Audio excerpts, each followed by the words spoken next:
Welcome back to the myth-busting locksmith. Now, over the next couple of days, we're going to be looking at various types of kit.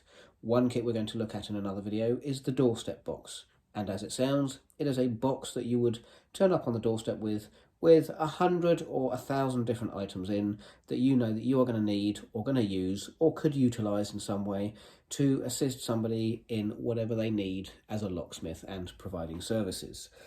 But today, in this video, we are going to be looking at this. It is, of course, empty because I've taken everything out to be able to explain what is in it more easily. But this is my combat kit. This was a Christmas present. I absolutely love it. It is a fantastic thing. And it has a world of pain inside that we are going to go through bit by bit and one by one, because this goes with me everywhere. It goes in the car, it goes on the train, wherever I am. It comes with me because you never know when you're going to need it.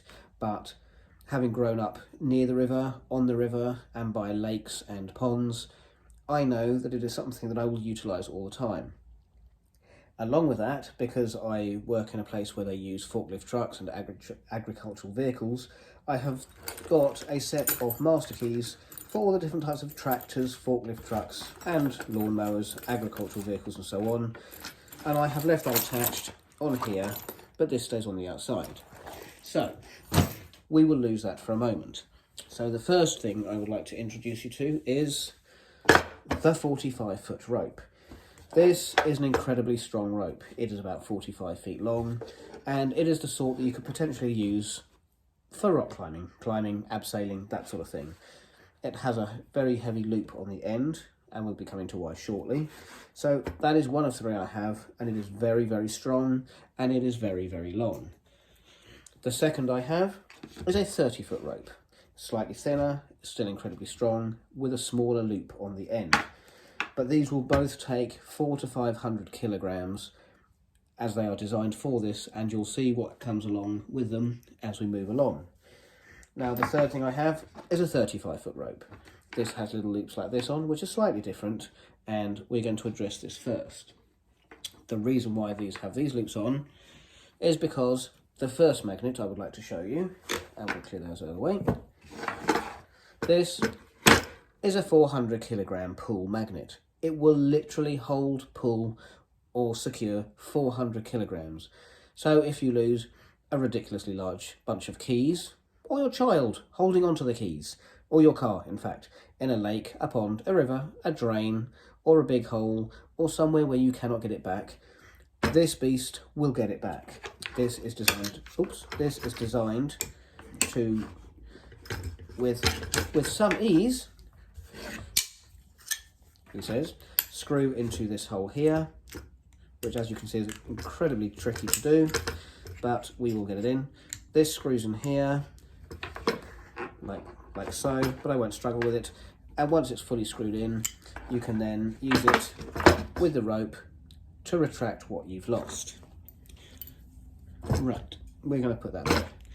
So the next rope with a larger loop on, this will also work very well with this, and will also work with either the loop you've seen or one of these smaller loops here. So there are washers to stop it all getting stuck, but we'll put it over there.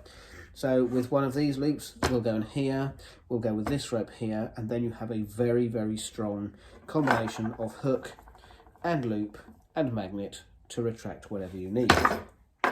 Very powerful, very useful, very long. Now, the smaller rope does pretty much the same thing. It's thinner, it has a smaller loop on it. I don't know how well you can see this. It has a smaller loop.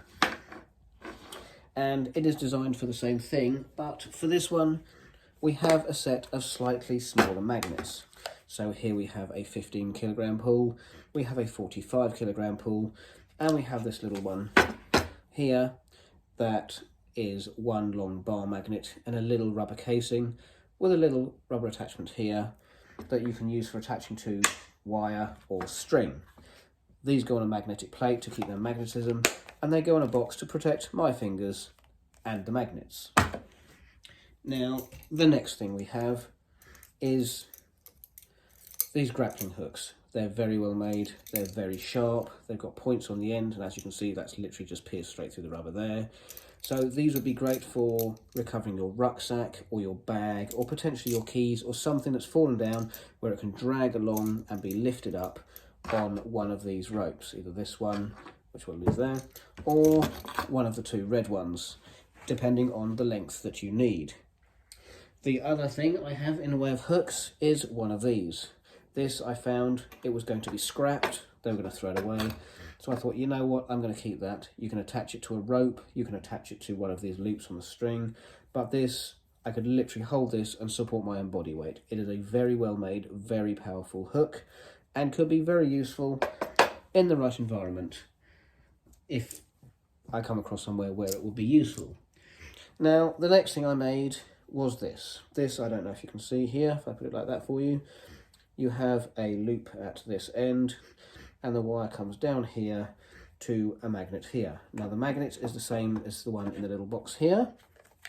Let's just put that up again for you, same as this. And what I have done is I have put the metal inside the rubber and looped it round, and then I've held it with tape. Now this one, show you the length there. So it starts here and goes down here. Now this one I made specifically because I had to attend a job where a bolt in an aluminium door had fallen because the screws had come out. So I thought, well, that's great. So it's attaching to everything.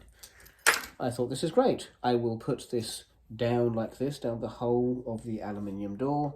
I will get the bolt, it will put it up, and then the lower section where it is attached through screws into the front of the door, I can screw it in place, I can take this off, and the job will be done.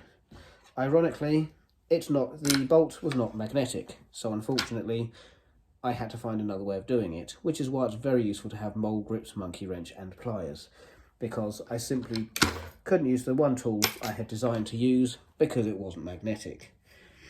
Now, the next thing I have in the kit is this. It looks like a little pen, and it's a very, very well made little screwdriver with various different heads.